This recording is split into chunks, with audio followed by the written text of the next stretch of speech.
Hi, I'm Alyssa at last. Welcome to my channel. Welcome to my garden. Rose Ether Cherubim. So we've been talking about strength and how it hits all areas of our life and how God gives us strength. So we're overcoming fear. We're overcoming challenges, and we understand that fear is non-existent when we put our fear only in the Lord. And so today we're talking about pressing on with our faith.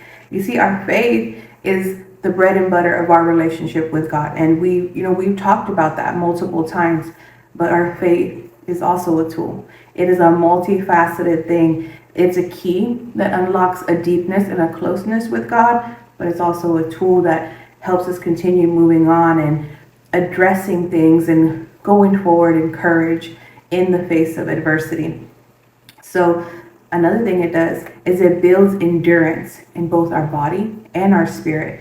And it keeps us running the race because we have faith and perseverance. So that faith, it unlocks our perseverance and it builds endurance. Again, it's a multifaceted thing. And that's why we keep coming back to this topic, because it's that important and it's that potent in our spiritual journey and our spiritual strength. So the two verses that I want to talk about are 2 Timothy 4:7. And we've talked about 2 Timothy 4:7, but we're going to readdress it because with scripture, oftentimes it hits different areas of our life and we come to a different understanding of it when we come back to certain scriptures on a different day, at a different time. We come with this different understanding and it hits different every time. So we're going to re-talk about 2 Timothy 4:7, and then we're going to end in Job 42:11, and you're going to understand why. So let's jump to 2 Timothy. All right. 2 Timothy 4:7, and this is Paul.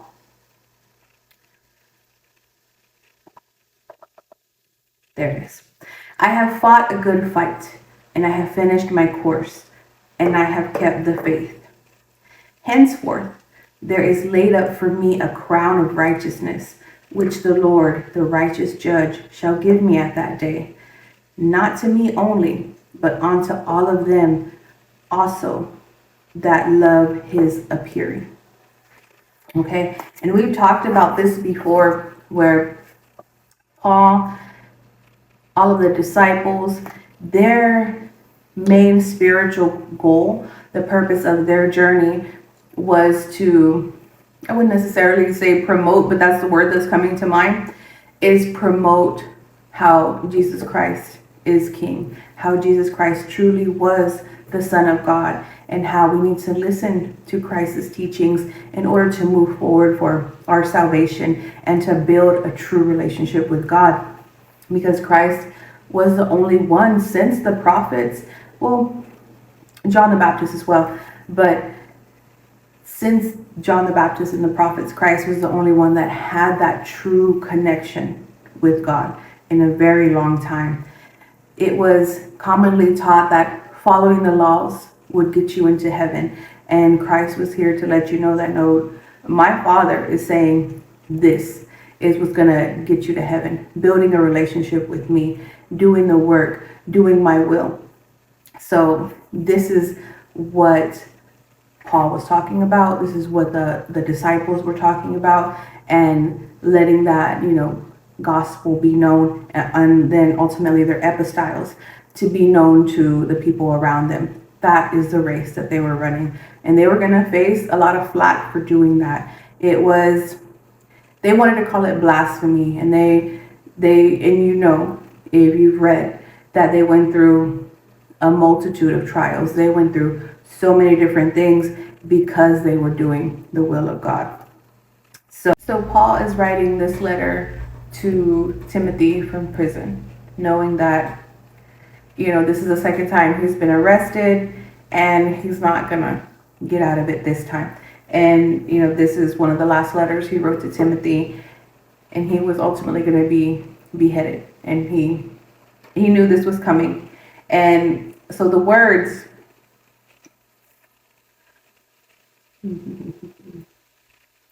I have fought a good fight, and I have finished my course, and I have kept the faith.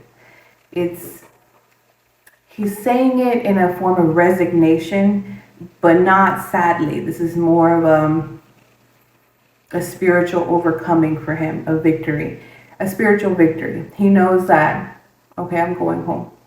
And I did everything that was asked of me, and I'm going home happily.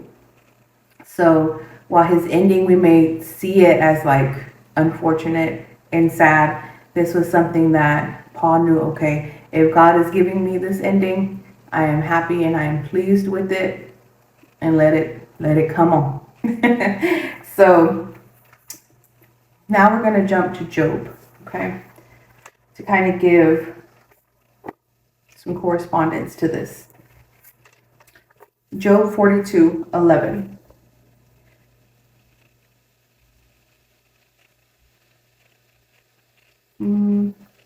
Let's go to 42:12.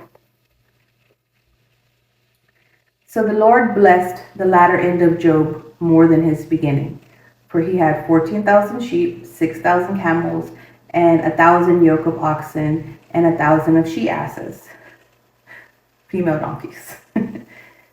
He also had 7 sons, 3 daughters. And it says the names.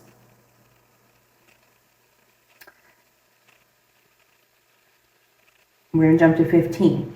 And in the land there were no women found so fair as the daughters of Job, and their father gave them an inheritance among their brethren, which wasn't a common thing to do. But Job did it.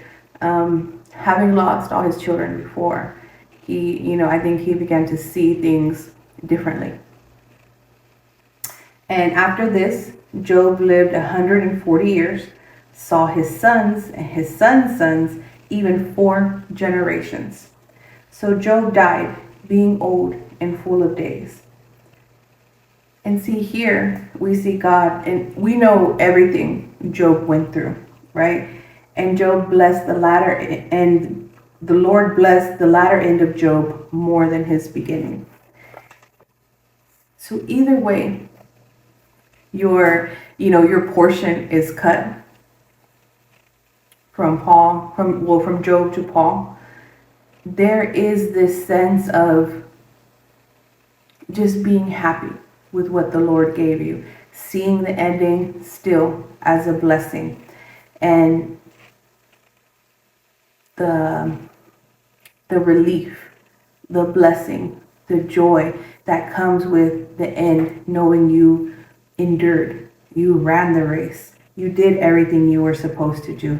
And no matter what that looks like for you, when you do it and you endure it and you get to that place that is the end, you have joy, you feel relief, you feel blessed, because you know that God is looking down on you, looking to you, and being happy with you, seeing you as pleasing and as perfect to him, and that you fulfilled your will, you fulfilled God's will, and you fulfilled your destiny.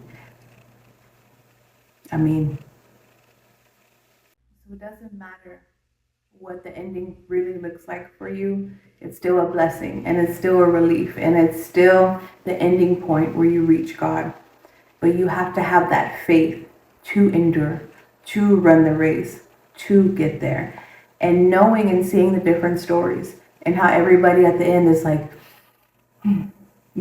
just ready to go to the next phase of what our existence is giving up the spirit, giving up the ghost, and moving forward. That has to entice you in some kind of way to have that faith to keep going, to want to see the end, to want to get to the end of your book and see what it is and what happens, and then ultimately, get to go home. So that's why pressing on with faith is so important. To not give up, to not stop, to not go back. There is so much greater, your journey, your story, your hero's journey. You can't give up on that, and you can't stop running that race, and you can't stop asking, God for what's next, and let's keep going. And you can't deny God when he's asking you to move in a certain way, do a certain thing. you have to keep that faith to keep it going. Now, I wouldn't say that I've experienced things the way that Paul did or the way that Christ did, but I have experienced a lot of like people pushing away once I began to speak freely about God and my relationship with God. And there's a lot of people that kind of treat me like, like she's crazy, or don't, let her get too close to you or whatever. She's like a religious fanatic. A lot of family members who just, go the other way, or if they see me in public, they don't, speak to me or whatever. And all of that's okay. It's more than okay. I mean, friendships where, they've ended, or I've had to pull away because if I speak about God or I talk about things that God's done for me or how great God is, they either get silent or there's an eye roll or something, and I'm like, okay, you're just not a spirit that I get to be around, because I serve God. And when I bring God up, if there's not like true excitement and love there in the other vessel for God, then I know that's not someone for me to be around. So I've experienced a lot of isolation and a lot of people break that because they want, companions, they want human connection, they want a lot of things. And instead of viewing it like, okay, God is going to bring the right people around me that are spiritually good for me, they view it as my relationship with God is getting in the way of my other relationships. And, they break, that closeness with God so that they can have closeness with other people or have people feel comfortable around them. And that's something that I had to fight against, because I know that people aren't comfortable around me. And I've even encountered people who, do love God. And I thought, a friendship or, a connection would kind of grow in knowing them and knowing that, we both love God, we both serve God. But, they were very, kind of like nasty to me or rude to me or did things to try to hurt my reputation. So they had their own struggles with like insecurity or, jealousy or whatever it is that they had to figure out. And me being in proximity of them brought those things out. But you know what? I just see it as, okay, that's something for them to work through with God. I can't take it personal. I'll just keep moving, and God's gonna have me move to the right place and be around the right people who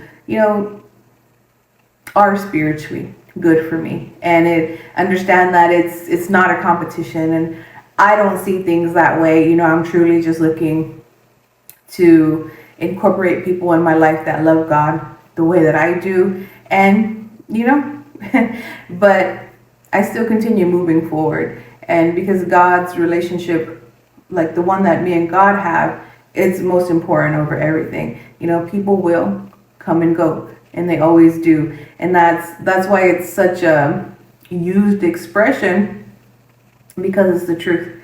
And that's how I kind of like fight the good fight. I'm like, I'm just going to keep talking about God, loving God out loud, and whatever happens in accordance happens. And a lot of times I end up, back in isolation. I end up like rubbing somebody the wrong way. But the way that I see it and the way that in my meditations has been revealed to me from God, it's sort of like you don't necessarily rub them the wrong way. You just bring out these components that they have to work on. The same way if you encountered somebody and they irritate your spirit, you have to reflect, okay, is this components and things that I need to work on and address that were, maybe like under the surface that I wasn't aware of? Or do they got something going on that, the friction is caused because the love for God isn't the same, or they're not, quite there yet, or, they view you as like overtly religious when they're still figuring out their faith. There's a lot of things you have to think about and meditate on as you encounter other spirits, on your journey. So that's how I just keep going. I just keep going. And whatever happens, it happens. You kind of begin to get this feeling of Well, it was just a matter of time where, you kind of know that not everybody is going to love God the way that you do and put them in the center of their life the way that you do. And that might be offensive to some people. They might feel insecure about that, or, guilty about that. And then it gets projected onto you. But you have to keep going no matter the good. And you're going to have some good experiences where, you're talking to people and they're in the same boat, and you get to both praise God and reflect the energy back to each other and have a great time. And then there's going to be times where not, again, Paul went through what he went through. The disciples went through what they went through because of the way that they love Christ, because of the way that they love God. So I keep that in remembrance when I go through these things that I view as small, small little interpersonal rifts or, dislikes or whatever. And it's like, it's also a test for me to just always project love and project respect, even if I'm not getting it back, even if I'm getting talked about behind my back or made fun of or whatever it is. For me, it's just to always reflect, the Christ spirit back, God's spirit back, God's love back, and keep it moving to where I am reciprocated and received well and loved. And that day will come. And if that day never comes, when I get to go home, I'll feel it. And that's the beautiful thing about knowing that you're going towards an end, and the means of which you go through the ends, it's worth it. So the ends is worth the mean. It's like it's gonna be okay. As long as my Father's proud of me and He's happy with the way I've handled and navigated these various situations, these various connections, it's gonna be all right, and I'm gonna continue to praise His name. And a goal that I'm looking at to have faith sustain me as I go through this is, to have a great life, to have a God-centered life, to teach, my children and the people after me, how to have that relationship and keep it strong and keep it fortified, and just be able to break a lot of cycles, the cycles that have run through, family and DNA and stuff, that it ends with me. And we're going to have something great because we have God in the center of our life. And to have that cycle continue to move forward through the DNA, through the bloodline. So that is a personal goal for me. And I have strong faith that it's going to happen and that it will happen. I want it to happen, and it will happen. God has healed so much in me that has to pass on to the next generation. So we're going to center our prayers around thanking God for giving us strength to persevere, and to ask Him for renewed faith in every challenge that we face. I think that's a beautiful thing, to ask for new faith and for that to be renewed in every challenge that we face. So we face a challenge, we overcome it, we feel stronger, and we feel our faith grow and get even bigger and take up even more room in every room and in our lives. So now our gratitude practice is we're going to reflect on moments where our faith brought us through. Really dig into those memories and be like, okay, when did I just had faith and it happened? And just really hold on to that and reflect on that and talk to God about that and how it made you feel. So reflect on moments where your faith brought you through and helped you to overcome challenges. And then our affirmation is going to be, I am deeply connected to God. I feel His presence guiding me every step of the way. So I'm glad we had this talk. And even though Job went through hardships and was blessed in his later days, and Paul went through hardships and felt blessed at the end, we have to understand that our stories on the outside may look scary, may look harrowing, may create pity, but that's not what we're we're here for. We're here to show that we run this race with faith, with endurance, because it is worth it. It is worth it to fulfill our purpose, and it is worth it to have, these great stories that is our life that will shape future generations. So I hope you understand that and have grasped that from these two scriptures, because that's truly what I feel. Whatever it is I go through is small. It is small, and it it doesn't change the way my faith is. It doesn't change the fact that I joyfully run this race and do the will of my Father. And whatever I encounter, or the challenges that I encounter, good and bad, it's all worth it, and it's all okay, and it's all an opportunity to reflect, the Christ Spirit back into the world, to reflect God's love, light, and mercy, His endurance, His joy back into the world.